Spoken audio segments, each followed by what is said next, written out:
तो एक बार एक व्यक्ति को एक पुत्र प्राप्ति के उपरांत उसकी पत्नी की मृत्यु होगी। उसने दूसरी शादी कराई, किसान था, उससे एक पुत्र उत्पन्न हुआ और फिर उस किसान की भी मृत्यु होगी।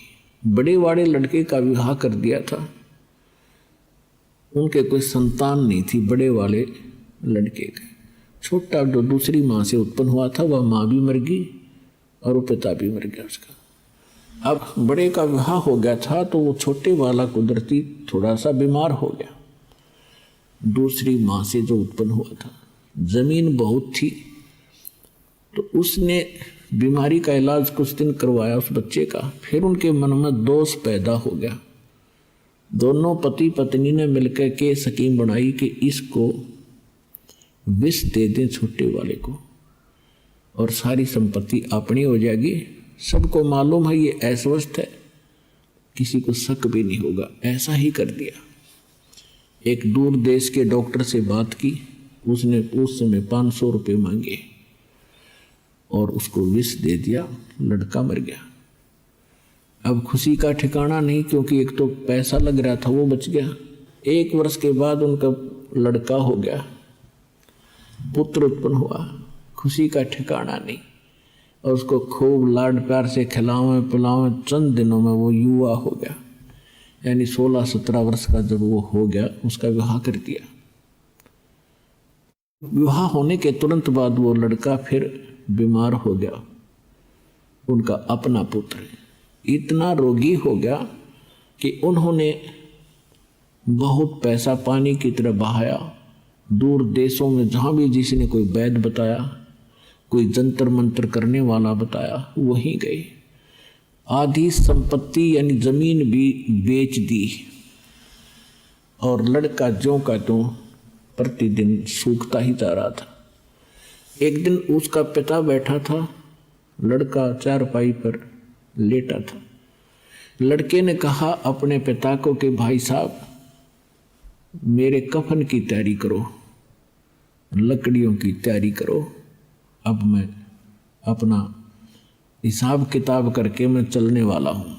अब उसके पिता ने सोचा बच्चा रोग के कारण इतना अस्वस्थ हो गया, इसका दिमाग भी काम करना बंद कर गया और मुझे ये भाई कह रहा है।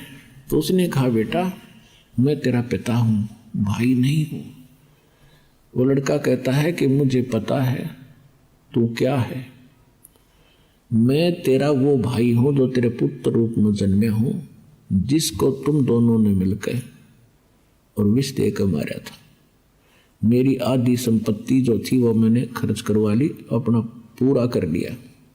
अब तेरा और मेरा इतना अकाउंट रह रहा है, एक लकड़ी और एक कफन का, और वो तैयारी कर ले। अब उस समय उसका कलेजा पकड़ा गया। अकबर जी सा कराया था वो मेरे आज आगे आ गया। अब आदमी के साथ जब घटना घटती है तब उसको महसूस होता है, और सत्संग में आने के बाद जीव को पहले ये आभास हो जाता है यदि मैं ऐसा जुल्म करूंगा तो मेरे साथ एक दिन ऐसा होगा। तब उसने कहा कि भाई बिल्कुल सही बात है, हमने जो जुल्म किया था भाई मेरे सामने आ गया। अब आगे हमारे संतान की आस नहीं, मेरा कुल नाश हो गया और जो तेरी संपत्ति थी वह खत्म होगी, तेरा मेरा हिसाब हो गया।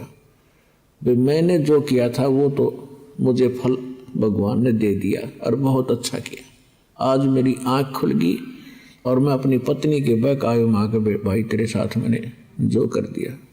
तो बोला भाई जो किया वो भोगना तो पड़ेगा ही पड़ेगा, किसी के बहकावे में करो चाहे ना करो। तब उसने पूछा, उसके पुत्र भाई कहो चाहे बाप कहो, उसने उस लड़के से पूछा, भाई जो बोल रहा था कि मैं तेरा भाई हूँ और वैसे उसके शरीर से का पुत्र था, उससे पूछा कि हमने जैसा किया वो तो हमारे सामने आ गया, हमारा तो सर्वनाश हो गया।